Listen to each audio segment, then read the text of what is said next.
తెలంగాణ రాష్ట్ర ప్రభుత్వం పక్షాన ఒక చిత్తశుద్ధితోటి బలైన వర్గాలకు న్యాయం జరగాలని మా రాహుల్ గాంధీ గారి ఆకాంక్ష మేరకు కులాలకు సంబంధించిన సర్వే ఒక శాస్త్రీయ పద్ధతిలో రాష్ట్రంలో ఉన్నటువంటి ఐఏఎస్ అధికారులందరినీ వినియోగించి 1,00,000 మంది ప్రభుత్వ ఉద్యోగులను గ్రామాన ఇంటింటికి పంపి ఈ యొక్క సమాచార సేకరణ చేసి ఇలా ప్రజల ముందు ఉంచినాం. నేను ఇవాళ కూడా పత్రికల్లో చూసిన కొంతమంది బలహీన వర్గాల మేధావులు, కొంత బలహీన వర్గాలకు సంబంధించినటువంటి సంఘాల వాళ్ళు ఇదేదో తప్పు జరిగినట్టుగా మాట్లాడుతారు. నేను అందులో పాల్గొన్న ముఖ్యులందరికీ విజ్ఞప్తి చేస్తా ఉన్నా,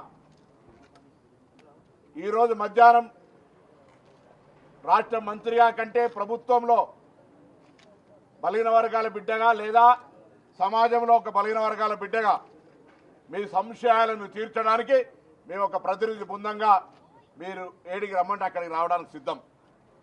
దయచేసి స్వతంత్రం వచ్చినాక ఇప్పటి వరకు లేనటువంటి ఒక కులాల లెక్క,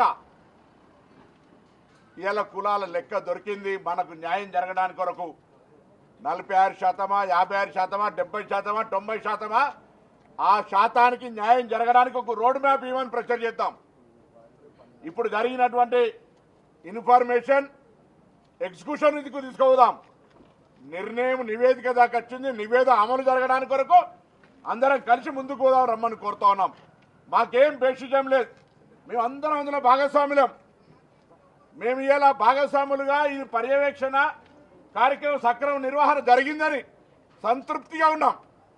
మేము సంతృప్తి అధికారంలో ఉన్నాం కాబట్టి కాదు, ప్రభుత్వ పనితీరు, పార్టీ ఆలోచన విధానం తెలుసు కాబట్టి ఇవాళ మీ అందరికీ కోరుతా ఉన్నాం, మీ అనుమానాలను నివృత్తి చేయడానికి మేముగా మీ దగ్గరికి రావడానికి సిద్ధంగా ఉన్నాం.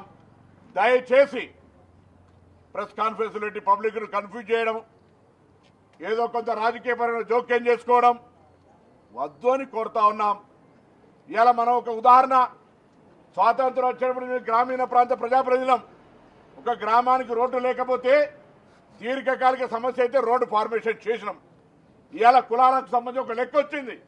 ఈ ఉన్న లెక్క, వచ్చిన లెక్క, దాన్ని పూర్తి స్థాయిలో న్యాయం జరగడానికి, పథకాలను పెట్టుకోవడానికి, నిధులు కేటాయించడానికి, సబ్ ప్లాన్ తెచ్చుకోవడానికి, ఇతరత్ర బీసీలకు లాభం జరిగేటువంటి విధంగా సూచనలు, సలహాలు, నిర్ణయాలు ఇవ్వండి. గుడ్డు మీద ఎంటికలు లెక్క పెట్టినట్టు ఇంకోటి ఏదో చేసినట్టు అద్దు. దయచేసి మీ అందరికి కోరుతా ఉన్నా, ఘర్షణ లేదు.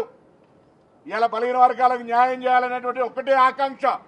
ఆ ఆకాంక్షకు అనుగుణంగా ఇవాళ సిఎల్పి మీటింగ్ అయిన తర్వాత మీ దగ్గరికి వస్తాం. అందులో ఉన్న వాళ్ళంతా మిత్రులమే, కలిసి పనిచేసినటువంటి వాళ్ళమే. నేను పెద్దలందరి దగ్గరికి ఇవాళ రిటైర్డ్ జస్టిస్ ఈశ్వరయ్య గారు కావచ్చు, రిటైర్డ్ ఐఏఎస్ చిరంజీవులు గారు కావచ్చు, చంద్రకుమార్ గారు కావచ్చు, మాజీ ఐపీఎస్ అధికారి పూర్ణచంద్ర గారు కావచ్చు, జాజుల శ్రీనివాస్ గారు కావచ్చు, కృష్ణయ్య గారు కావచ్చు, వకలాభరణం కావచ్చు, వీళ్ళందరికీ కోరుతా ఉన్నా, అందరూ 2 గంటలకు నేను సిఎల్పి కాగానే మీ దగ్గరకు వస్తా. మా కార్యాలయం నుంచి మీరు ఎక్కడికి రమ్మంటే అక్కడికి మేము అందరం కూడా వచ్చి జరిగిన పరిణామం అంతా కూడా మేము వివరించడానికి సిద్ధంగా ఉన్నాం. దయచేసి ఇలా ఒక కొత్త ప్రక్రియ, ఒక సమాచారం దేశంలో 29 రాష్ట్రాలు ఎక్కడ లేని విధంగా ఇలా ఒక సమాచారం తెలంగాణ ప్రభుత్వం సేకరించింది. దాని మీద తర్కం వద్దు. దాని మీద మరిన్ని ట్రెండింగ్ వీడియోల కోసం న్యూస్ 18 తెలుగు యూట్యూబ్ ఛానల్ ను సబ్స్క్రైబ్ చేసుకోండి.